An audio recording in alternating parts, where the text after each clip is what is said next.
tassa bhagavato arahato sama sambuddhassa. Namo tassa bhagavato arahato sama sambuddhassa. Namo tassa bhagavato arahato sama sambuddhassa. Idang wo nyati nang hotu sukhita hontu nyatayo.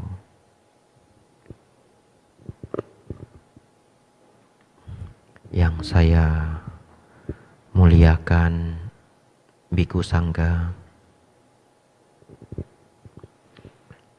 pemimpin puja bakti,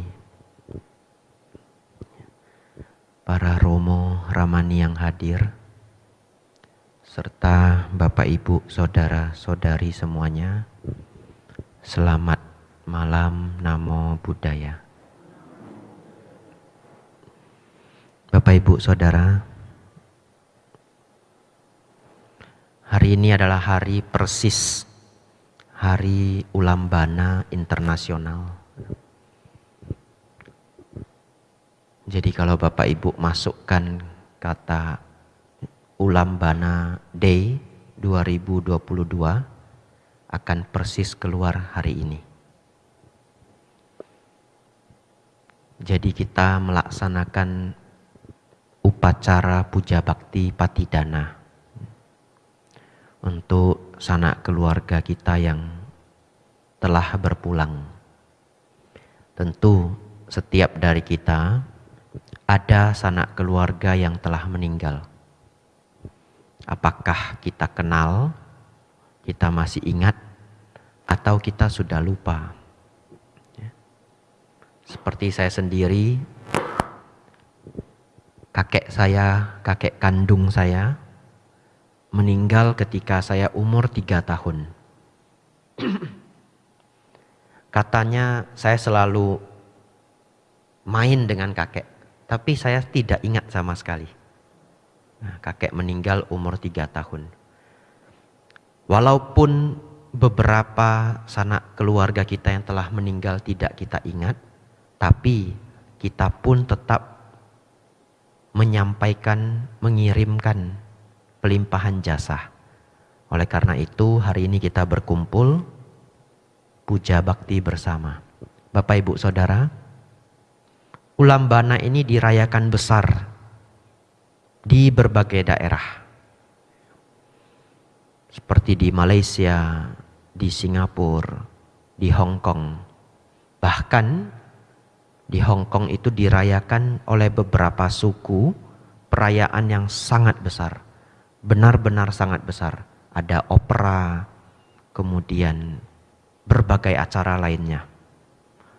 Tetapi makna utamanya tetap adalah pelimpahan jasa kepada mereka yang telah meninggal. Bapak Ibu Saudara, oleh karena itu ada sebuah tradisi. Kita mengenang hari ini sebagai hari Chik Gwe Pua, ya. Atau ada yang mengatakannya, kalau dalam bahasa Inggris disebut Hungry Ghost Festival, ya. Di festival hantu kelaparan. Tapi saya pikir tidak baik mengatakan demikian. Karena tidak semua keluarga kita yang meninggal pasti terlahir di alam peta, ya. Tentu bisa terlahir di alam-alam lainnya. Oleh karena itu hari ini baik kita sebut sebagai hari bakti, ya. Hari bakti di mana kita mengenang sanak keluarga yang telah meninggal. Bapak Ibu Saudara, ada sebuah kisah nyata diceritakan oleh seorang biku hutan. Beliau bernama Bhante Damaudo Mahatera. Beliau seorang biku hutan di Perak, Malaysia, ya. Beliau telah meninggal 2 tahun yang lalu. Tapi di Malaysia beliau guru yang sangat terkenal. Satu ketika beliau didatangi oleh dua umat perumah tangga karena ada kejadian. Umat ini, ibu dan anaknya pergi berangkat dari Penang, berangkat ke Kuala Lumpur.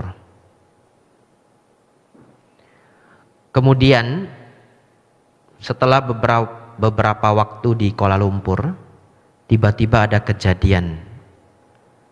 Jadi ibu ini hanya berdua dengan putranya. Tiba-tiba putranya kerasukan.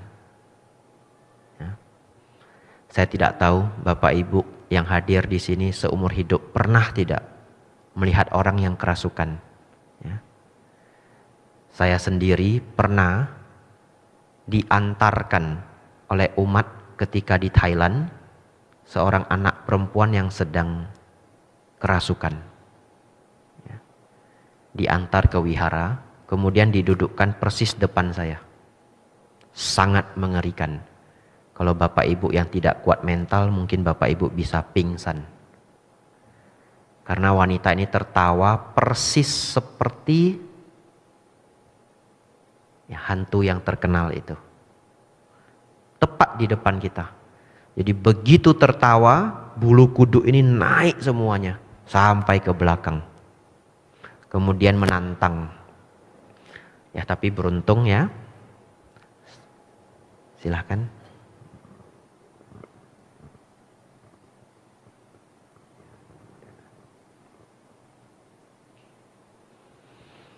Setelah dibacakan parita dan yang lainnya, gejala-gejala itu berkurang. Nah Bapak Ibu Saudara, putranya ini kerasukan. Tiba-tiba putranya bilang, kalau dia kedinginan. Kedinginan luar biasa sambil teriak-teriak mama. Sambil teriak-teriak, ma saya kedinginan, katanya. Di sana itu tidak ada apa-apa. Dalam keadaan kerasukan. Dan ternyata putra ini kerasukan abangnya sendiri. Jadi abangnya meninggal di Kuala Lumpur 2 tahun yang lalu. Dan wajar seorang anak minta tolong ke ibunya. Mau ke siapa lagi? Tapi ibunya ini tidak bisa menolong dan gak ngerti. Tidak ngerti harus bagaimana. Akhirnya ibunya ini dalam keadaan takut, gelisah.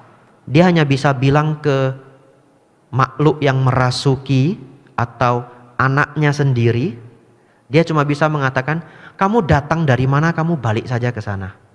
Jadi kamu datang dari mana, kamu pulang saja ke sana. Sampai beberapa kali. Akhirnya gejala itu reda. Dan ibunya ini juga tetap tidak tahu harus bagaimana. Beruntung setelah pulang ke Penang, diceritakan ke teman, ada temannya satu menganjurkan, coba minta tolong ke Bante Dhamaudo. Tapi Bante Dhamaudo itu tinggal di wihara namanya Wihara Buddha Gotama. Itu wihara hutan dan beliau biasanya tidak menerima undangan apapun kecuali undangan ceramah dhamma. Saya dengar dulu sekali pernah datang ke Wihara Dharma Sundara. Ya. Dan ini beneran. Nah, beliau pernah datang di Wihara Dharma Sundara. Sudah sangat lama. Saya dengar dari Romo di sini. Nah Bapak Ibu Saudara, walaupun demikian mereka mendatangi Bante Dhamaudo, ceritakan apa yang terjadi. Terus beliaunya berkata begini, menganjurkan begini, ya sudah, besok saya biar makan siang di rumah Anda. Siapkan makan siang. Ini aneh sekali. Kalau orang yang tidak paham akan merasa sangat aneh. Kenapa kita minta tolong ke bikunya ini, bikunya malah minta disediakan makan siang. Apakah beliaunya kekurangan makan siang? Sama sekali tidak. Karena kalau Bante Dhamaudo itu pindapata, sampai ditemani pick up. Ya. Kalau di Indonesia itu hanya terjadi di Jakarta, bukan detik tapi pindapata Gemawaisak di Jakarta. Kalau ada yang pernah ikut, itu benar-benar ramai di jalanan. Dan itu pakai truk bawa makanannya. Nah kalau beliau keseharian bukan Gema Waisak, tapi keseharian beliau pindah patah itu ditemani pick up. Jadi ya tidak kekurangan makanan sama sekali. Tetapi itu adalah cara agar umat ini bisa melimpahkan jasa pada putranya. Kenapa? Kalau tidak berbuat jasa, apa yang bisa dilimpahkan? Oleh karena itu dia minta umat ini sediakan makan siang. Besoknya beliaunya makan siang di rumah umat ini. Setelah makan siang beliau memberikan dhamma. Jadi itulah kesempatan beliau memberitahu sambil menjelaskan apa yang terjadi. Setelah beliau makan siang, beliau ceritakan bahwa anaknya itu membutuhkan jasa kebajikan, bisa membantu dia mengurangi penderitaannya di alam menderita. Nah setelah dhamma yang cukup, lantas beliau melimpahkan jasa bersama. Persis seperti yang akan kita lakukan nanti, ya, setelah penyerahan jubah. Setelah itu umat itu tidak lagi mendapatkan gangguan apapun. Sebenarnya mau dikatakan gangguan juga tidak pas. Wong itu anaknya sendiri. Ya. Bapak Ibu Saudara, inilah cara kita bisa membantu sanak keluarga yang telah meninggal. Kenapa demikian Bapak Ibu Saudara? Karena seseorang yang terlahir di alam peta, mereka lahir sebagai makhluk halus. Mereka adalah makhluk batiniah, bukan makhluk kasar. Oleh karena itu, manusia itu sendiri jugalah makhluk batiniah. Oleh karena itu secara batin kita masih bisa kontak. Hanya karena Bapak Ibu kurang melatih batin manusia pada umumnya itu tidak kuat. Tetapi terkadang kalau ada keluarga kita yang jauh, bahkan misalkan anak sendiri di luar kota atau di luar negeri, tiba-tiba satu ketika kita merasa, kenapa ndak enak sekali batin kita ini. Kok pikiran saya gelisah sepanjang hari. Kita coba nelpon, entah anak, entah kakak atau siapa saja yang ada di luar kota. Ada apa di sana? Beneran ada sesuatu. Kadang-kadang kita tidak menelepon. Kita sudah gelisah dari pagi, sorenya tiba-tiba dapat berita. Ya, ternyata misalkan ada sesuatu yang terjadi. Kenapa bisa demikian Bapak Ibu? Tidak ada logikanya itu. Karena manusia adalah makhluk batiniah. Jadi antar kita manusia dengan yang lainnya sesungguhnya bisa kontak batin kalau saling kenal. Semakin dekat kontaknya semakin kuat. Oleh karena itu Bapak Ibu, dari batiniah inilah kita bisa menyampaikan limpahan jasa kebajikan. Sebenarnya bagaimana limpahan jasa kebajikan itu? Kita berbuat baik Bapak Ibu. Kemudian kita persembahkan atas nama yang telah meninggal. Mereka ikut bahagia dari kebajikan yang kita lakukan. Persis misalkan Bapak Ibu, kalau ada anak atau adik kita melakukan perbuatan baik, misalkan nyumbang ke anak kurang mampu atau memberi beasiswa ke anak-anak yatim piatu. Kemudian persembahan itu diletakkan nama kita. Kemudian diberitahukan kepada kita. Tentu walaupun semua yang mengatur itu bukan kita, tapi adik kita atau anak kita. Tapi begitu kita dikabarkan, kita bahagia luar biasa. Kita merasa ikut berbuat baik, benar ya? Karena itu anak kita, adik kita. Tapi kalau orang asing melakukannya kemudian menempelkan nama kita, kita yang nggak merasa juga. Tapi kalau anak kita, adik kita, kita kan merasa, oh ya, hari ini saya berbuat baik. Ikut bersumbangsi untuk anak yatim piatu. Bapak Ibu Saudara, mereka yang terlahir di alam peta tidak punya kesempatan lagi berbuat baik. Bagaimana bisa berbuat baik? Hidupnya saja penuh kekurangan. Kurang makan, kurang tempat tinggal dan yang lainnya. Oleh karena itu Bapak Ibu Saudara, hari ini berkumpul berbuat kebajikan, kemudian dipersembahkan pada mereka. Itu bagi mereka kebajikan luar biasa. Bapak Ibu Saudara, Tradisi ini dilakukan di mana-mana. Hanya mungkin caranya berbeda-beda. Kalau Bapak Ibu ke India, barangkali ke Tibet, ke Mongolia, ke Nepal, caranya akan berbeda. Tetapi semuanya sama, persembahan kepada sanak keluarga leluhur. Ketika saya di Thailand Bapak Ibu Saudara, saya pernah pindapata pagi. Ya. Pindapata itu saya pikir semua tahu ya, tapi yang belum tahu, pindapata itu adalah para biku membawa bowl, kemudian jalan ke pasar atau ke jalan, menunggu umat berumah tangga memberikan makanan. Itu namanya pindapata. Jadi ketika saya di Thailand setiap pagi pindapata. Satu ketika saya pernah pindapata, dapatnya itu aneh. Jadi saya dapat baju singlet warna putih dan celana pendek.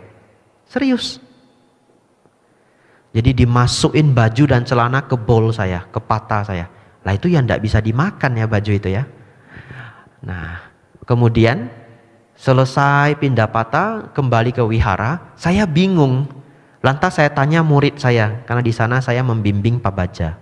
Saya tanya murid saya, kenapa mereka dana baju celana untuk saya? Apa mereka suruh saya lepas jubah ya? Misalkan demikian ya. Tapi kalau suruh saya lepas jubah juga pakainya nggak muat, pakainya kekecilan atau badan saya yang kebesaran ya. Bapak Ibu Saudara, murid saya bercerita, dia bilang, enggak Bante, itu tradisi Thai. Biasanya karena mereka bermimpi ada keluarga yang sudah meninggal mendatangi, kemudian mengatakan tidak ada pakaian di sana, ya. Mungkin datang itu tidak pakai baju misalkan demikian dan yang lainnya. Mereka mendapatkan mimpi seperti itu, orang Thai biasanya akan pergi cari pakaian satu set, kemudian dana ke biku ketika pindapata, mengharapkan biku ini nanti bisa nyampaikan ngasih ke keluarganya. Mungkin demikian ya. Nah, tapi itu tradisi. Sesungguhnya cara itu kurang pas, ya, walaupun itu tradisi tapi kurang pas.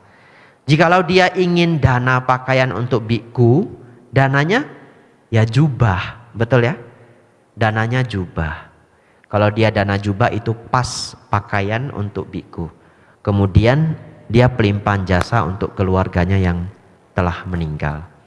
Tapi Bapak Ibu Saudara, ini hanya sebuah kisah agar kita tahu bahwa persembahan kepada leluhur itu dilakukan di banyak daerah. Dan orang Thai sendiri rajin melakukan patidana. Tapi mereka tidak menunggu upacara tahunan seperti ini biasanya. Orang Thai itu senang juga melakukan patidana di pas hari kematian. Jadi pas di hari kematian, mereka datang dana makan ke para biku, kemudian buat altar sederhana. Kecil sederhana saja. Yang penting ada bunga, dupa lilin, dan foto almarhum. Kemudian setelah pelimpahan, setelah dana makan ke para biku baca parita. Sekaligus baca parita makan, sekaligus pelimpahan jasa untuk yang meninggal. Di Thailand itu sering dilakukan. Ketika saya di Thai mungkin seminggu itu 1 kali 2 kali. Ada umat yang sekaligus dana makan dan pelimpahan jasa. Bapak Ibu Saudara, hari ini Bapak Ibu melakukan 2 kebaikan. 1, Bapak Ibu melakukan kebajikan, apakah berdana untuk wihara, merawat sila, karena tadi sudah mengambil sila. Sesungguhnya sila tidak perlu diambil, yang penting Bapak Ibu rawat saja setiap hari, dipraktekkan setiap hari. Tapi mengambil sila dengan para biku itu hanya menambah semangat sebagai pengingat bahwa kita harus praktek sila. Bapak Ibu bermeditasi, Bapak Ibu mendengarkan dhamma. Kebajikan ini lantas Bapak Ibu limpahkan pada para mendiang. Itu kebajikan 1 kali. Kemudian apakah kebaikan itu hilang setelah Bapak Ibu limpahkan? Tidak. Kebajikan itu tetaplah milik Bapak Ibu sendiri, yang kelak akan berbuah kama baik. Jadi itulah kebaikan 2 kali. Bagaimana bisa Bante? Kebajikan itu seperti halnya lilin. Kalau Bapak Ibu punya lilin yang menyala, tapi tetangganya semua lilinnya tidak menyala, Bapak Ibu berikan apinya pun api kita tidak padam. Ya. Tetapi semakin diberikan, ruangan ini semakin terang. Itulah kebajikan. Bapak Ibu limpahkan, kebajikan Bapak Ibu tidak hilang. Ya. Namun batin kita semakin baik, yang menerima manfaat semakin banyak. Bapak Ibu Saudara, terakhir. Tidak kita jadikan mindset ya, atau cara berpikir bahwa kalau keluarga kita meninggal pasti terlahir menjadi hantu. Anehnya banyak orang percaya demikian. Ya tidak ya. Keluarga kita bisa saja terlahir di alam dewa. Karena 31 alam kehidupan itu di dalamnya alam menderitanya 4. Alam manusia 1, tetapi 20-an lainnya adalah alam surga. Jadi Bapak Ibu Saudara, berkemungkinan juga keluarga kita terlahir sebagai dewa. Jadi kalau ada keluarga yang meninggal misalkan, kemudian malamnya satu rumah tidak bisa tidur ketakutan, tiba-tiba malam-malam dapurnya bunyi sendiri, kulkas ada yang buka sendiri. Ya tidak harus dipikirkan kalau keluarga kita sudah jadi makhluk halus terus pulang memberitahu. Kalau keluarga kita terlahir jadi dewa juga boleh pulang ya. Kan terlahir menjadi dewa juga boleh pulang, bukan tidak boleh pulang. Tetapi kalau mereka terlahir sebagai manusia ya sudah tidak pulang lagi. Menjalani kehidupan di alam yang baru. Namun Bapak Ibu Saudara tidak perlu khawatir.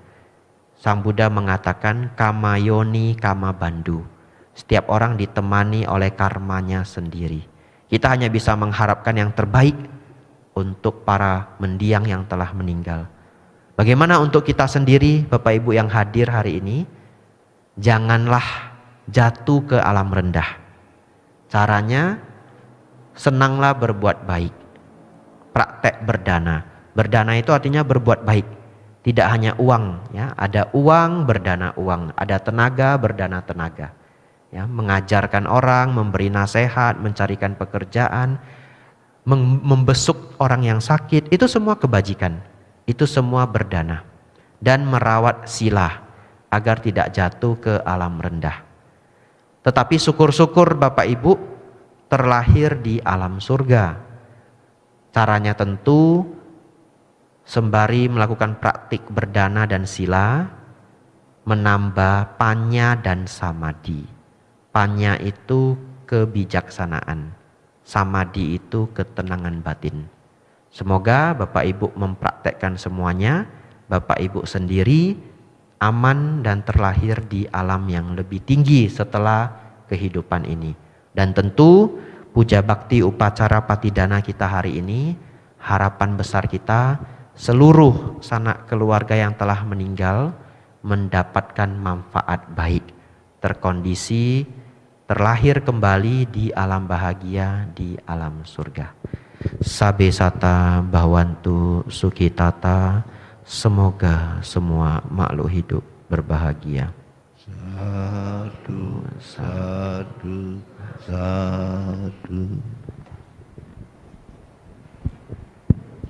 Selanjutnya adalah penyerahan jubah yang akan diwakilkan oleh Ibu Sari.